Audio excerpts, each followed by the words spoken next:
और वही हुआ। धीरे धीरे धीरे धीरे ऐसी संपदा बढ़ी कि हमारे ब्रजमंडल के दूसरे निधि के रूप में श्री मदन मोहन लाल जी सनातन गोस्वामी के यहां सेवा पा रहे। कैसे पंक्ति है, क्या गाते हैं हम वृंदावन रसामृत में? बिहरत निस दिन कुंज गलन में ब्रज जन मन सुख धाम। विहरत निस दिन कुंज गलन में ब्रज जन मन सुख धाम। हे मदन मोहन को रूप निरख के, मदन मोहन को रूप निरख के, हे सनातन बलि बलि जाए। वृंदावन प्यारो वृंदावन, श्री वृंदावन प्यारो वृंदावन, हे श्री वृंदावन प्यारो वृंदावन, श्री वृंदावन प्यारो वृंदावन। बोलो मदन मोहन लाल की। तो प्रथम निधि श्री गोविंद देव जी। गोविंद देव जी और सनातन जी के भक्ति में उत्कंठा प्रधान है, इंद्रिय रस त्याग प्रधान है और नाम जप प्रधान है। ये तीन भाव धीमे धीमे समझते जाइएगा कि अगर भगवत प्राप्ति की इच्छा है तो ये व्यवहार तो लाना पड़ेगा। कई लोग नाम जप करते हैं, मैं किसी का खंडन नहीं कर रहा हूं, पर नाम जप करते करते करते उनके मन में व्यवहार भी आता है, वो नेत्र भी खोल लेते हैं, दूसरों से बात भी करते हैं आदि आदि। या तो आप उस स्थिति में पहुंच चुके हो तो संभव है, नहीं तो नाम जप में तो ऐसी स्थिति हो जानी चाहिए कि देहाभिमान शून्य हो जाओ। देह आपका वहां बैठा है, पास में आकर के किसी ने ढोल भी बजाया तो आपको पता ना चला। ये नाम जप की स्थिति होती है। आप ऐसे प्रवीण हो गए उस नाम जप में कि अब बाह्य जो स्थिति है वो आपको विचलित नहीं कर पाती। हमारे वृंदावन के परम पूजनीय श्री गोरेलाल कुंज वाले महाराज जी वो आज भी मानसी में जाते हैं 7:30 बजे शाम को। 7:30 बजे दुनिया के उत्सव हो तो बात अलग है, पर संभवतः 7:30 बजे तक वे मानसी में प्रविष्ट हो जाते हैं। और जब मानसी में प्रविष्ट होते हैं उस समय बाह्य माहौल कैसा है उसका प्रभाव उनके तन पे नहीं। हमारे लाल जी को लेकर के एक बार मैं गया था महाराज जी के पास गोरीलाल कुंज। तो बात ऐसी थी कि ठाकुर जी का कोई उत्सव था लाल जी का, तो महाराज जी को निमंत्रित किया। महाराज जी बोले मैं आऊंगा 7 बजे आ जाऊंगा लाला, क्योंकि 7:30 बजे मानसी दर्शन करके मैं मानसी में आ जाऊंगा। तो हमारे ठाकुर जी तो बड़े कौतुकी हैं ना, पता नहीं क्या करने। उस दिन 7:30 बजे तक तैयारी नहीं हुए ठाकुर जी। कभी मुकुट गेर दें, कभी माला गेर दें, कभी कुंडल गेर दें, भोग धरा के देख लिया, सब कुछ करके देखे, ठाकुर जी का श्रृंगार रुक नहीं रहा था। 7:15 बजे मैंने महाराज जी को फोन किया। मैंने महाराज जी आप आकर के श्रमित मत होइए, ठाकुर जी तैयार ही नहीं हो रहे हैं। मैंने कहा 7:30 पौने 8 तो इनको तैयार होने में ही लगेंगे, आपकी मानसी का नियम टूटेगा।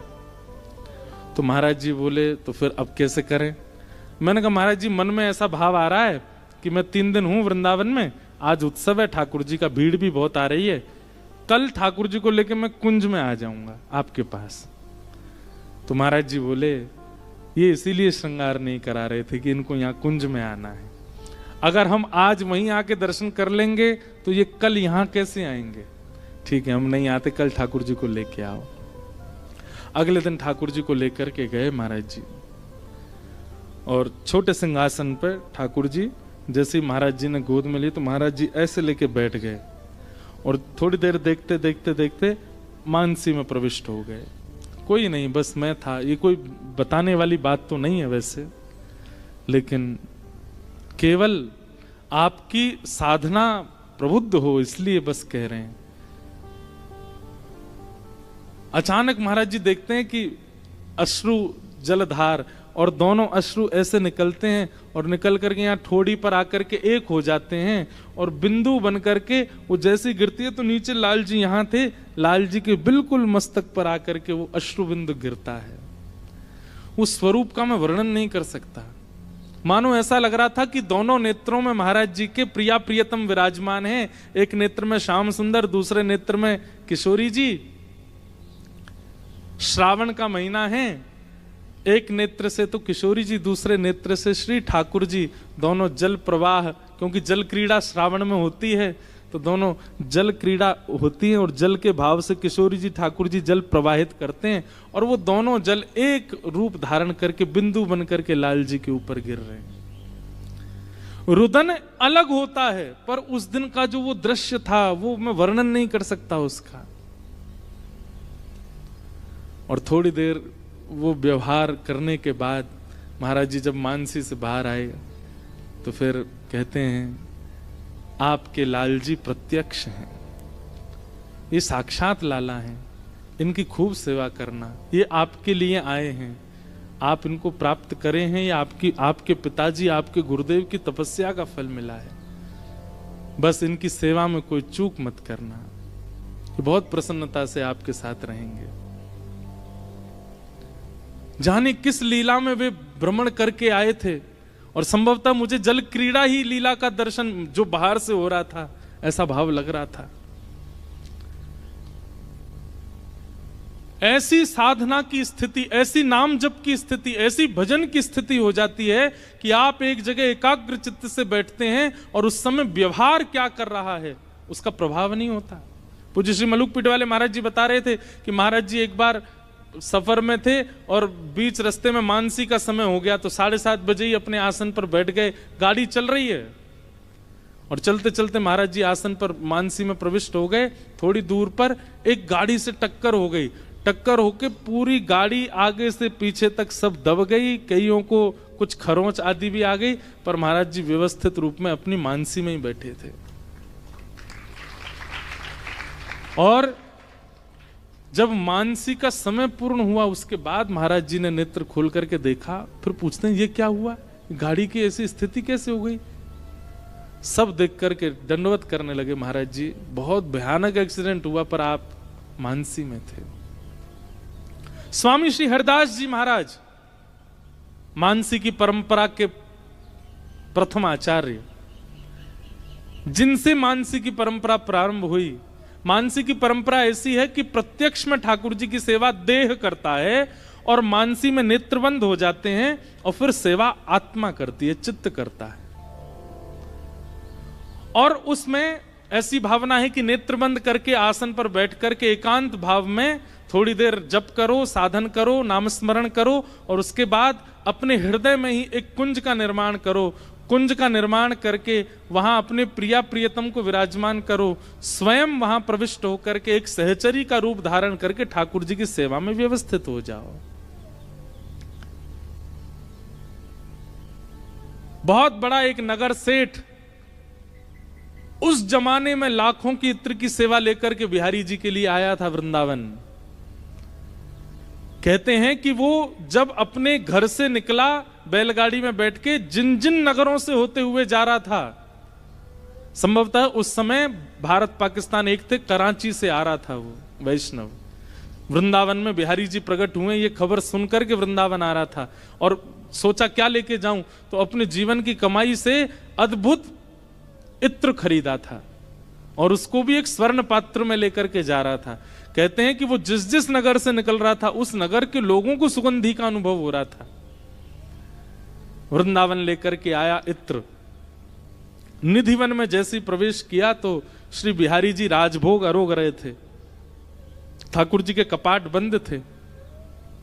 सेवकों ने कहा, बोले ठाकुर जी तो अभी थोड़ी देर में दर्शन देंगे, तुम तब तक स्वामी जी जमुना तट पे बैठे हैं, स्वामी श्री हरदास जी के दर्शन करके आओ। उसके मन में एक छोटा सा एक तीक्ष्ण सा एक अभिमान था कि मेरे इत्र की सेवा से सब मेरी प्रशंसा करेंगे। स्वामी श्री हरदास जी महाराज उस समय मानसी में बैठे थे यमुना जी के तट पर। असंख्य वैष्णव वहां बैठ करके बिल्कुल मौन में स्वामी जी का दर्शन कर रहे थे। और तभी वो इत्र लेकर के आया। वैष्णव सबसे आगे आकर के बैठ गया और अपने इत्र का पात्र स्वामी जी के समीप खिसका दिया कि इसकी सुगंधी जब इनको आएगी तो शायद ये नेत्र खोल करके पूछेंगे इतना सुंदर इत्र कौन लेकर के आया। लेकिन थोड़ी देर में ही पता नहीं क्या होता है, स्वामी जी महाराज अपने मानसी में बैठे बैठे ही विचलित से हुए और इधर उधर हाथ करने लगे, ढूंढ रहे हो मानो जैसे कुछ। तभी पात्र हाथ में आया और उस इत्र से भरे हुए स्वर्ण पात्र को उठा करके यमुना जी में फेंक दिया। वो व्यक्ति देखता रह गया, बोले ये क्या किया, इतना महंगा पात्र, इतना महंगा इत्र इतनी दूर से मैं लेकर के आया। महाराज जी ने, स्वामी जी ने बिना पूछे, बिना ठाकुर जी को निवेदित किए जमुना जी में प्रवाहित, बर्बाद कर दिया उसको। थोड़ी देर बाद स्वामी जी के नेत्र खुले, मचल रहा था वो व्यक्ति बैठा बैठा। स्वामी जी ने अपने करुण नेत्रों से उसको देखा और देख करके कहा, तुमने बिहारी जी के दर्शन किए? नहीं स्वामी जी, अभी ठाकुर जी का राजभोग हो रहा था। बोले अब दर्शन हो रहे हैं, जाओ जल्दी जाके दर्शन करो, दर्शन करके फिर आना हमारे पास। गया दर्शन करने बेमन से, उसका मन खिन्न हो चुका था।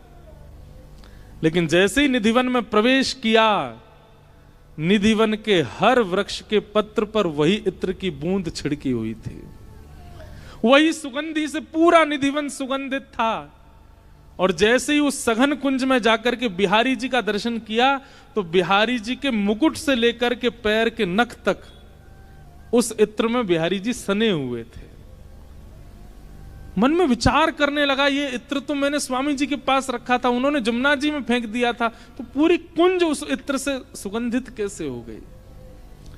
दौड़ करके गया, स्वामी जी के चरणों में प्रणाम करके बोला, महाराज जी मुझे ये भेद समझ नहीं आया, आपने इत्र यमुना जी में फेंका था, फिर वो इत्र बिहारी जी तक कैसे पहुंचा? स्वामी जी कहते हैं, आज मानसी में होरी है रही और प्रिया जी अपनी सब सखीन के साथ और वहां से श्याम सुंदर अपने सब सखान के साथ रंग खेल रहे। अब स्वामी जी तो प्रिया जी के पक्ष की सहचरी हैं, ललिता जी हैं। स्वामी जी श्री हरदास जी ललिता जी के अवतार हैं और ललिता जी तो किशोरी जी के पक्ष में रहती हैं। तो ठाकुर जी ने ऐसी पिचकारी मारी, ऐसा रंग डारो किशोरी जी पे कि किशोरी जी थोड़ी सी रिसिया गई और रिसिया करके बोली, अरे ललिता, बोले हाँ, कछु ऐसा लेके आ कि ये कार्य को और कारो कर दूं मैं, ये दिखे ही नहीं, या को आज मजो चकाऊंगी। अरे अगर यशोदा मैया भी आए पहचान वे तो इनकार कर दे तो मानूंगी कि आज हमने होरी खेली है, ऐसा कछु लेके आ। तब ललिता जी ढूंढने के लिए निकली, कहां कुछ मिल जाए, और यहां मानसी रूप में ललिता हैं और बाह्य रूप में स्वामी श्री हरदास जी हैं। तभी तेरे द्वारा प्रस्तुत कियो गयो इत्र मेरे हाथ पड़ गयो, मैंने जाके किशोरी जी को दियो, किशोरी जी ने श्याम सुंदर पर उड़ेल दियो और मुकुट ते लेकर के चरणन तक पूरे श्याम सुंदर इत्र में नहाए गए। और वही दर्शन श्री बिहारी जी में तू करके आए हो।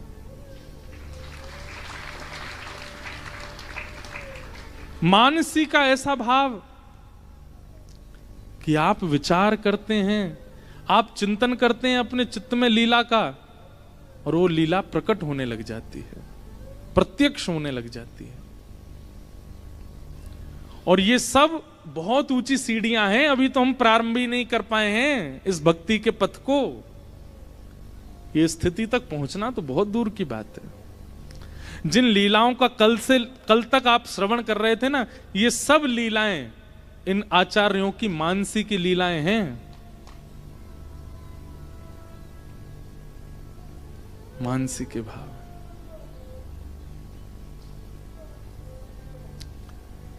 सनातन गोस्वामी को मदन मोहन जी प्राप्त हुए, तीसरे ठाकुर गोपीनाथ, और ये प्राप्त हुए श्री मधु पंडित जी को। इनको भी पता चला कि वृंदावन में ठाकुर जी रहते हैं। ये बात सुनते ही वृंदावन दौड़े, इतना विश्वास कि वृंदावन में ठाकुर जी रहते हैं। आज हम भी कह रहे हैं वृंदावन में ठाकुर जी रहते हैं, लेकिन आप लोग फिर भी अभी दौड़ के तो चले नहीं जाओगे वृंदावन। पर एक प्रवचन में सुन भर लिया था कि वृंदावन में ठाकुर जी रहते हैं। उसी समय घर भी नहीं गए प्रवचन से, सीधे वृंदावन चले गए। व्यास जी मंच से कह रहे थे कि वृंदावन में ठाकुर जी रहते हैं, और वृंदावन में गए। गोपी ग्वाल सब ही और धारे, प्यारो गोपीनाथ। गोपी ग्वाल सब ही और धारे, प्यारो गोपी। वृंदावन में चले गए। कभी किसी से सुनते हैं कहाँ रहते श्याम सुंदर, बोले यमुना तट पर रहते हैं, तो महीनों यमुना तट पर निकाल दिए। किसी ने कही नहीं गिरिराज जी में रहते हैं, तो महीनों गिरिराज जी में निकाल दिए। किसी ने कहा वो तो संतों के यहाँ रहते हैं, तो संतों की पंगत में ही बैठे रहते, कुछ खाते पीते नहीं, ढूंढते रहते श्याम सुंदर कहाँ है। किसी ने कहा निकुंज वन में रहते हैं, तो सघन वन में घूमने लगे। जब महीनों तक ठाकुर जी नहीं मिले तो अपने प्राण त्यागने की भावना से यमुना तट पर जाकर के बैठ गए। बोले आप नहीं मिलोगे ना मुझे, मैं त्याग दूंगा अपने प्राण।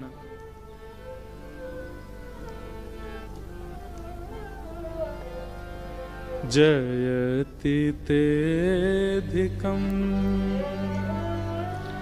जन्मना ब्रजः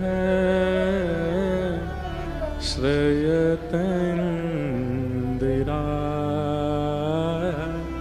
सस्वदत्रिः। पूर्णिमा को हमने कहा था कि हम गोपी गीत से कथा का प्रारंभ करेंगे। बाद में मेरे मन में गोपी गीत पता नहीं क्यों मैं गा ही नहीं पाया उस दिन। आज जब गोपीनाथ प्रकट हुए तो गोपी गीत याद आया है। पंक्तियां तो बहुत हैं, लेकिन गोदावरी जी बह रही हैं। आज विश्राम दिवस है, आचार्य जन सब बैठे हैं, महाराज जी बैठे हैं। आओ गोपी गीत का पाठ कर लेते हैं। जयति तेधिकं जन्मना ब्रजः श्रयतन्दिरा सस्वदत्रिः। क्योंकि मधु पंडित की जो स्थिति है वो गोपियों जैसी है, इसीलिए गोपीनाथ प्राप्त हुए। वो प्राण त्यागने के लिए बैठे हैं। यमुना जी में बाढ़ आई है और एक ऐसे टीले पर जाकर के बैठ गए जो टीला धीरे धीरे खिसक रहा की ओर, और कह रहे हैं श्याम सुंदर आप मुझे नहीं मिलेंगे ना, मैं प्राण त्याग दूंगा अपने। मैंने वन में ढूंढा, मैंने जगह जगह ढूंढा, लेकिन आप मुझे प्राप्त नहीं हुए। अब मैं जीवित नहीं रहूंगा।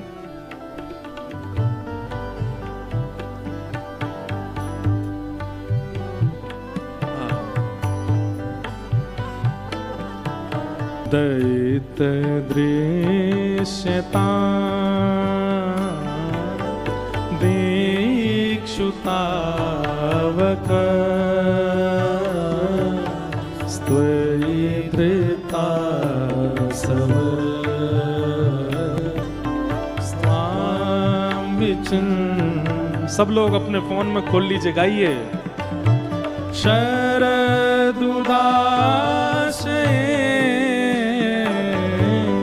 साधु जात सरसी जोदर श्रीमुषा दृशा सूरतनाथ ते अशुल्क दासिका वरद नेह किंबन विष जलाप्यया व्याल राक्षसा वर्षमा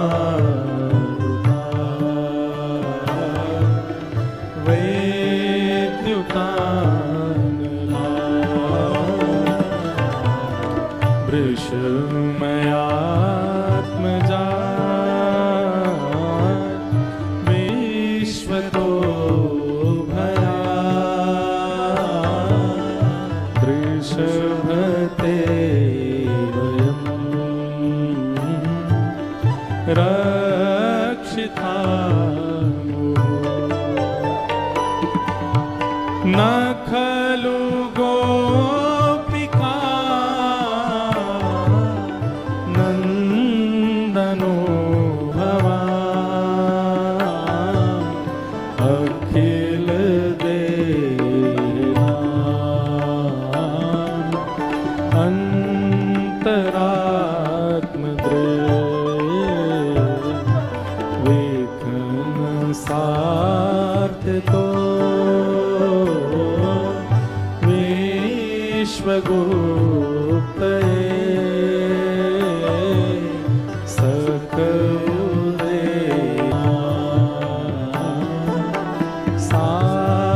सात्वतांकुले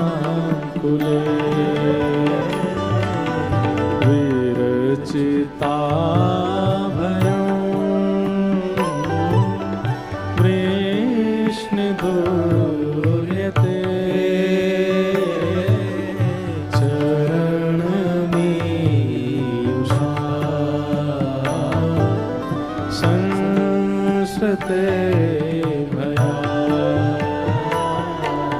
रोरुहं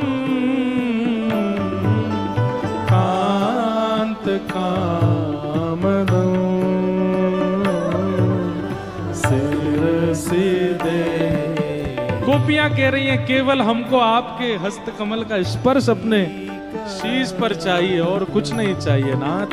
अरे रोते हुओं को देख करके किसको दया नहीं आती, आपको हम पर दया नहीं आ रही है नाथ। आप ऐसे ऐसे अंतर ध्यान हो गए हो इस सघन वन में हमें एकांत में छोड़ करके प्रभु। हम आपसे और कोई याचना नहीं कर रही हैं, केवल आप अपना श्री कर हमारे सिर पर धार। जैसे लक्ष्मी आपके चरण दबाती हैं कि आप एक बार अपना हस्त कमल उनके शीश पर धर दीजिए, वैसे ही हम दासियां आपकी सेवा कर रही हैं कि आप केवल एक बार अपना हस्त कमल हमारे शीश पर धर दो और हमें कुछ नहीं चाहिए। हे ब्रज जनार्तिहं वीरयोषिता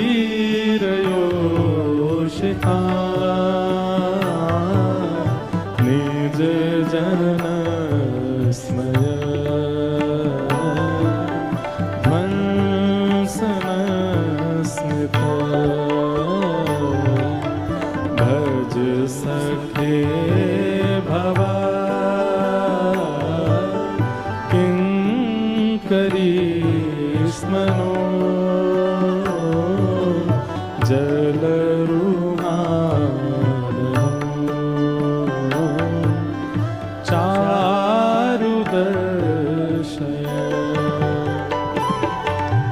प्रणत देहिनां पापकर्षणम्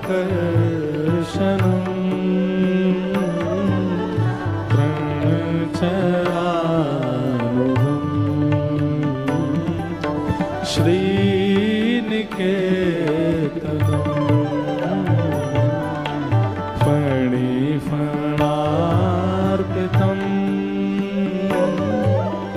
ते पदाम्बुजं प्रणुकुचे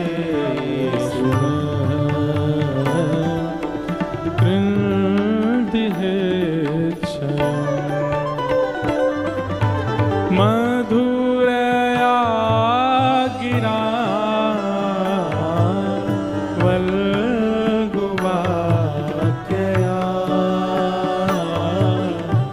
बुधमनो गया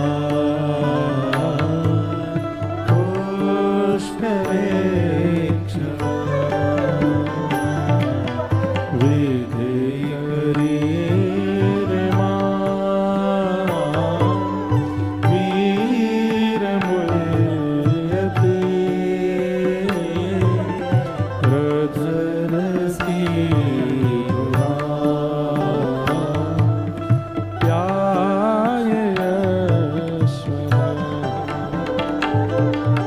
तब कथामृतं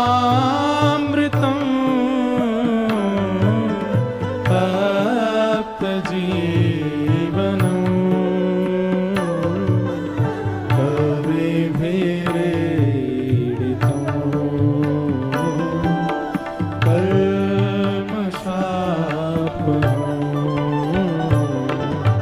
श्रवणमङ्गलम्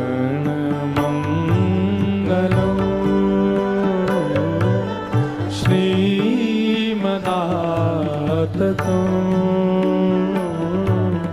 भुवि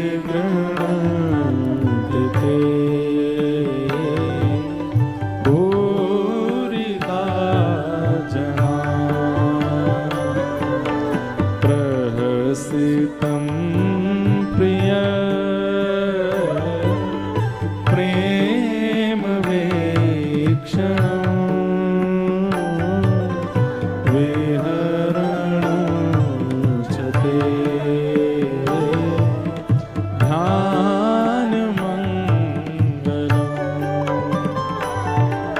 ध्यानमङ्गलम् रहसि संविदो या हृदयस्पृशः कुहकनो मनः शोभयन्ति चलसि यद्व्रजा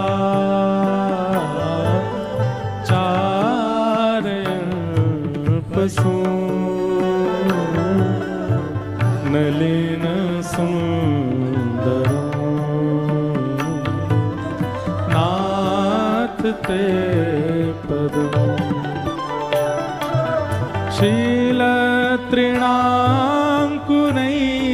शीलतृणाङ्कुरैः सीदति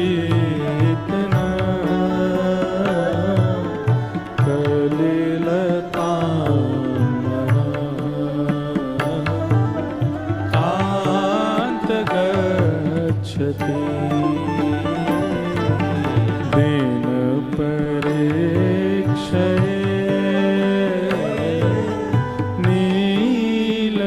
नीलकुन्तले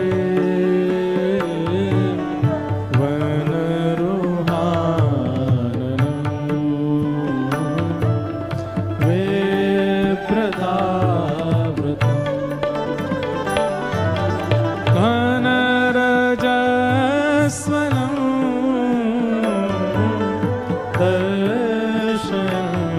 दर्शयन्मुहुः मनसि न स्मरन् वीरयच्छसि प्रणतकामनो पद्मजार्चितं धरणिमण्डलं ध्येयमापदे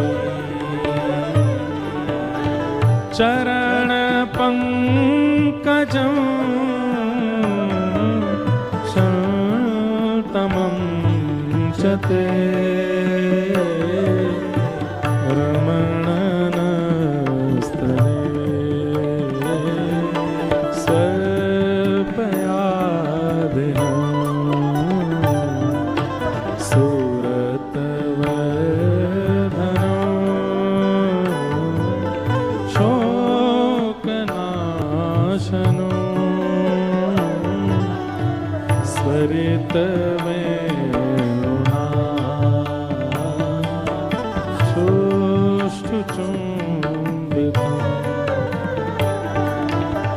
इतर रागवी स्मारणं नृणा इतर वीर स्ते धरामृतम् अटति यद्भवा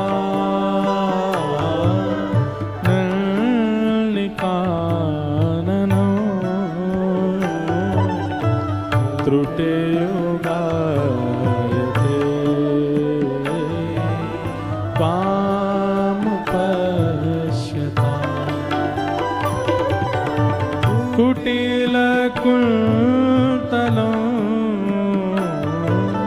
श्रीमुखं च ते जड उदीक्षता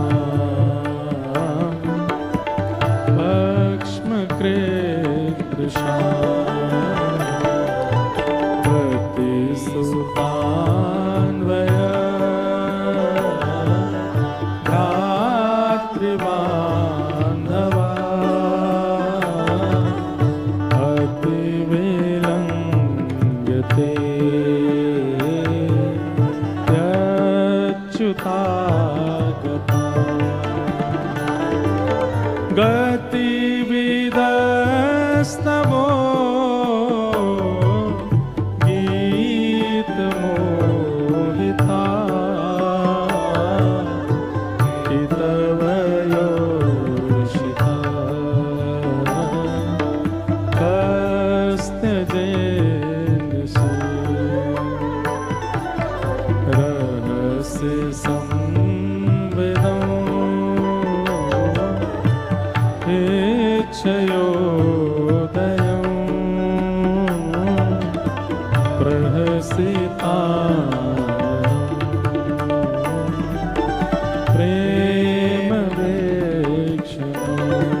श्रियो वृक्षधामधे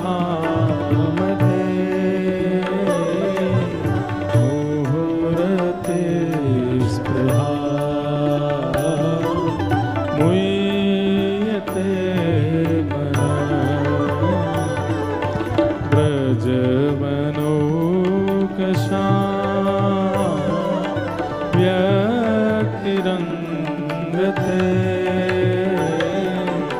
व्रजनहन्तरं विश्वमङ्गलम् त्यजमनाक च त्वस्पृहात्मना स्वजन हे ध्वजा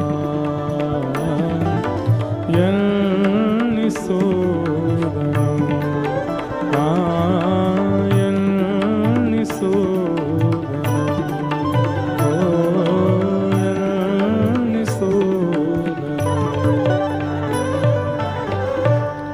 यत्ते सुजात चरणाम्बुरुहं स्तनेषु भीतासनै प्रियदधि महि कर्कशेषु तेनाटवीमटसि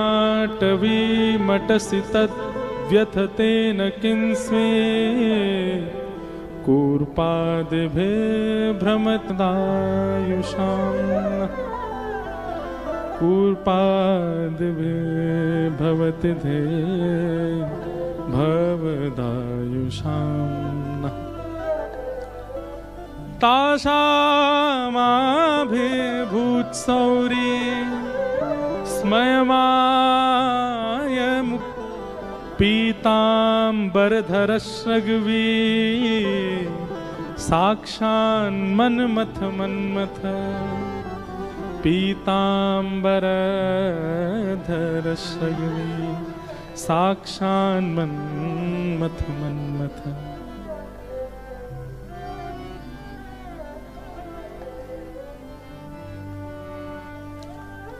जिस प्रकार गोप विरह आतुर होकर के यमुना जी के तट पर गा रही हैं, वैसे ही रूप, वैसे ही मधु पंडित हे सुन राधिका दुलारी तेरे द्वार का भिखारी हूँ मैं शाम का पुजारी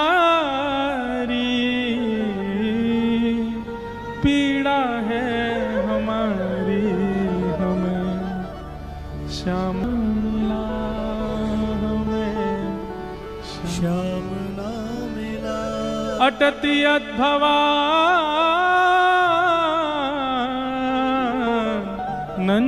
नन्निकाननम् त्रुटियुगायते त्वाम पश्यता। हे श्याम सुंदर, जब आप गौचारण करने के लिए जाते हैं ना, उस समय आपके गौचारण रूप को जब हमारे नेत्र देखते हैं और उस समय यदि एक क्षण के लिए हमारे पलक झपक जाते हैं तो एक क्षण के लिए झपके हुए पलक ऐसे लगते हैं मानो 3 युग बीत गए हों। जड़ उदीक्षता, अरे विधाता तू जड़ है क्या? तूने पलक क्यों बनाई? तू जानता नहीं था कि श्याम सुंदर हमारे सामने आएंगे? गोपियों का प्रेम देखिए। हमारे यहां तो 1 दिन 2 दिन 4 दिन वर्ष 2 वर्ष 5 वर्ष का विरह हमसे सहन नहीं होता होगा, पर गोपियों को तो इतना विरह भी सहन नहीं होता कि श्याम सुंदर सामने खड़े और पलक झपक जाए। व्याकुल मूर्छित होकर गिर पड़ती हैं गोपियां। गोपियों का प्रेम अद्भुत है, उसका बखान करना भी एक प्रकार से हम बस प्रयास मात्र करते हैं, कर नहीं सकते। आप भी प्रयास मात्र करते हो सुनने समझने का, समझ नहीं सकते। व्याकुल हृदय से जब पुकारा है मधु पंडित ने, तो जिस प्रकार गोपियों की विरह वेदना थी, वैसे ही विरह वेदना जब मधु पंडित के चित्त में प्रकट हुई तो एक मधुर स्वर सुनाई दिया। अरे मधु, तू कहां कर रहा है? अरे इतकू देख, मैं यहीं ठाड़ा हूं तेरे काजे। ये करुण शब्द सुनकर के मधु पंडित के नेत्र सजल हो गए, और जैसे जहां से स्वर आ रहा था मुड़ करके देखा, त्रिभंग लली श्री गोपीनाथ साक्षात वहां खड़े हुए हैं।